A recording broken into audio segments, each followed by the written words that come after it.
People, deluded, I'm back again. This corona thing is scary, isn't it?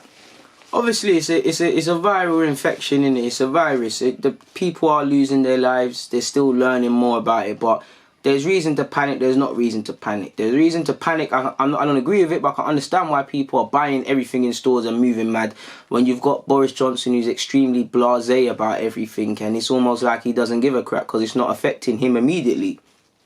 It's sad.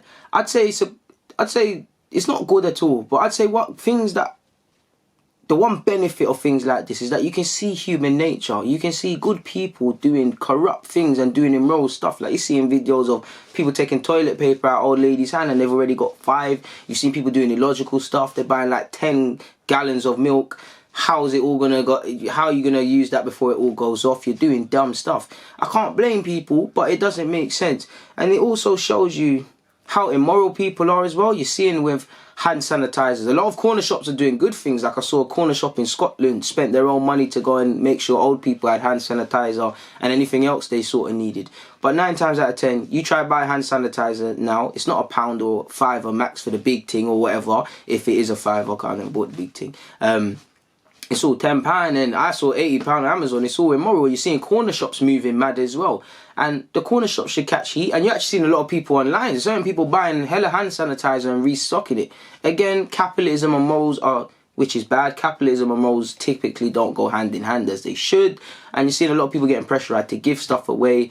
But can you blame these shops for putting the prices up when, on one hand, if they're doing it off their own accord, it's immoral. But what people don't normally see is, as a lot of you know, business work, it's a filter system.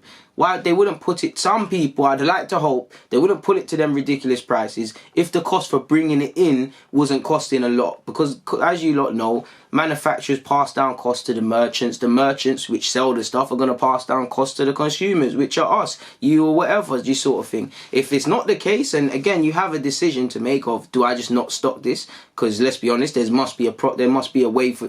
They've chosen to do it because there's a profit somewhere along. But it shows how immoral it is. And I am very fearful. I'm not trying to scare you lot, but I'm fearful for not the disease, but the knock-on effect. You're seeing emergency rate cuts from a number of countries. You're seeing, obviously, businesses shut and remote working. You're seeing people actually be made redundant, people losing hours, and people with kids, people with... Like, we all need food in our bellies, roof over our heads, and, you know, clothes on our back. And it's sad. People are being... Like I see even Virgin today, Richard Branson, who's a billionaire. I'm not saying he must give up his personal fortune, but when you're hearing how well off he is, and you're hearing staff are being forced to take 2 months unpaid leave. Again, this corona thing came out of nowhere. Wait, for conspiracy theorists, we'll talk another day, but came out of nowhere. They still have mortgages to pay. They still have things to do. Some people can't. I couldn't afford to not get paid for 2 months. Are you mad? Are you mad? People have to get licked down for that. Are you mad? I've got bills to pay. So, God forgive me, I can only imagine what people feel like. And again, people got kids, people got bills. Mortgage, the banks ain't going to, again, if they're freezing mortgages and stuff like in some places, that's nice. And I hope that's the case. But they ain't going to care. Oh, man, we hear that about Corona, but we still have to get paid. It's sad, people. It's sad, people. It's sad. You're seeing a lot of, I want to say good cases, but a lot of CEOs have forfeiting their salaries to help people and things like that. It's sad, people, man. I feel sorry that people are not only losing their jobs, but people are going to miss out on pensions and stuff. There's a serious going to be a serious knock-on effect to some level, people, because businesses are going to have to cut costs, and typically that's staff. You're seeing in Germany, is it Volkswagen? I could be wrong. Shutting, not permanently, but shutting down business. Obviously, if they're shutting it down, no one's going to get work because there's going to be nothing to manufacture, because consumers are not going to have as much money to spend stuff. If people don't spend, the economy doesn't breathe. People always look down at people who work or people that need businesses and stuff. The truth is, we all need each other. Business owners, no one buys your products, you're not making fuck all. Consumers, you don't spend, the economy doesn't go. You don't have goods. Down to this phone. If I don't buy a phone and be a consumer, I cannot call someone. It's that simple. Or if I don't not buy a glass or buy the drink, I cannot drink. Shameless excuse to do that, people. I'm not gonna lie to you lot. But it's scary, man. It shows the good in people. I'm seeing a lot of camaraderie and a lot of good things, but I'm seeing a lot of ugly, and I've always known that. And in life, I've really started to understand ignorance is bliss. Because I don't understand being ignorant, I don't condone it, but it's an easier way of life. Because when you see things like this, or you try and think about things on a deeper level, it's slightly depressing, people. it's really slightly depressing, especially for people like me that already come from poverty-driven areas. Like, what's just gonna happen now? I'm not gonna. The crime rate and all these things are high anyways, but it's like, what are people gonna do now? Like, when money corrupts character and it makes people do immoral stuff, whether they're good people or not, we all have decisions to make, and it comes down to integrity. But it's sad, and again, I hope I'm not trying to scaremonger. These are simply my thoughts.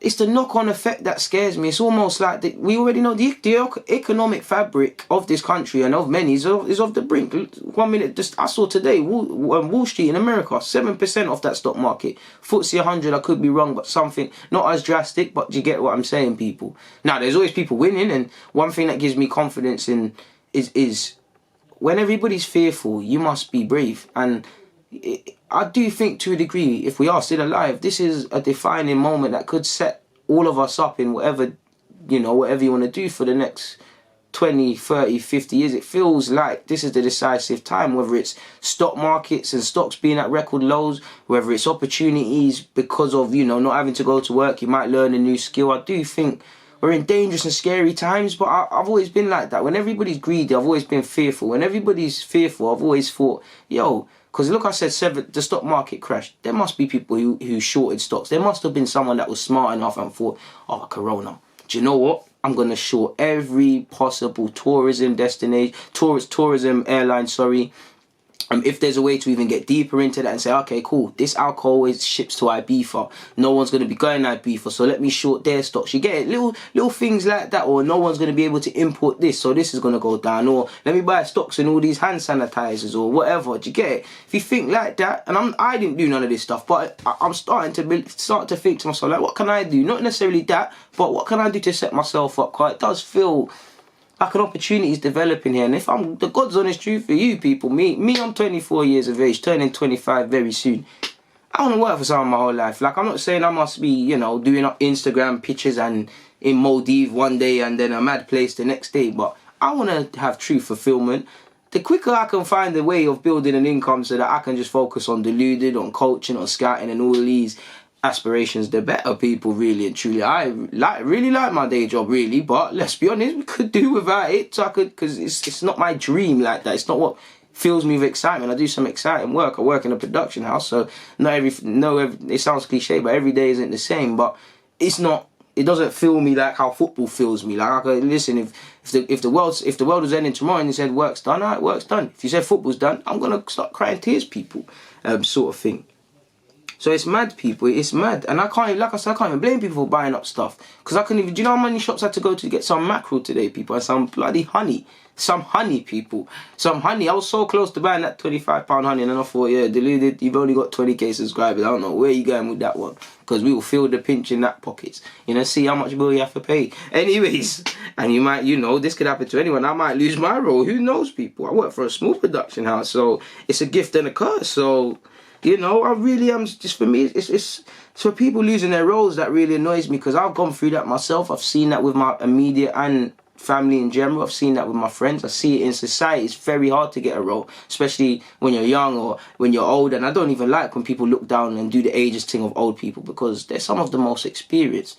9 times out of 10, experienced people are very good at retaining new skills. So I do think there's a gap to people lose, and they're only clocking it now with the whole ages thing. I think people my age are looked down on, because I think people older need to realise there's different ways of getting experience and whatnot, and there's different ways of honing your craft. Like, there's probably some football industries I could get into and do with my eyes closed, but on paper, what have I done? Who am I? I'd look like a no one. But I've sat in front of this camera more times than anyone. I've written more scripts than anyone. I'm more confident in front of a camera than anyone. No one lives and breathes and dies this shit more than I ever will. Do you get it, people? It's one of them sort of things there. It's almost like the mechanic. Do you trust the mechanic who's, always had a love for cars? Where, obviously, with today's day and age, you have to go the legal route. But let's just say a man's been working on cars with his dad from the moment he came out the womb. He's always been a petrol head. He bunked school to go college and, learn cars, and he just spends all day fixing up cars. Or you're going to do the guy who just simply saw a job to go be a mechanic. He does things, nothing wrong with doing it by the book, but he does things where it's not necessarily the best way. in theory, you should trust a man that's passion his cards, but obviously in today's day and age, and again, it might not be the best example, you have to trust the legal man, of course, because if you don't get a license, a proper MOT, and you're getting a mad thing, you're hitting the wing, you're going to jail, like, especially if you're my kind of, or a suspended sentence, and 23-hour bang up is long. But we're going left, right, and centre with this video, so let me lock it off. Like, it's completely irrelevant, and it's nice to talk about football vids and do up the football vids and stuff, but let's not pretend we live in a bubble. It's not, listen, I'm not scaremongering, I'm not saying being scared. I like to just tell people to look at things for what they are, innit? That's what I like to do with football. Like, look for things for what they are, good and bad. If there's poo in the room, do not say it smells like strawberries in here, cause clearly it don't. And I think I've been guilty of it and I've unlearned it, but too many people go out in life just gobbledygoo sort of thing. Let's see things for what they are, good or bad. And like I said, sometimes ignorance is bliss, because if you go through life and just with that, you don't advance your mind, but it's probably an easy way of living stuff. Then the more you know, the more kind of depressed you are, sort of thing, really and truly. But I'm going, like I said, man, I'm going left, right and centre. I'd like to go eat some food, so I'm going to get out of here. As usual, people, it's always a pleasure speaking to you guys, but I need to get out of here. DG, I'm out.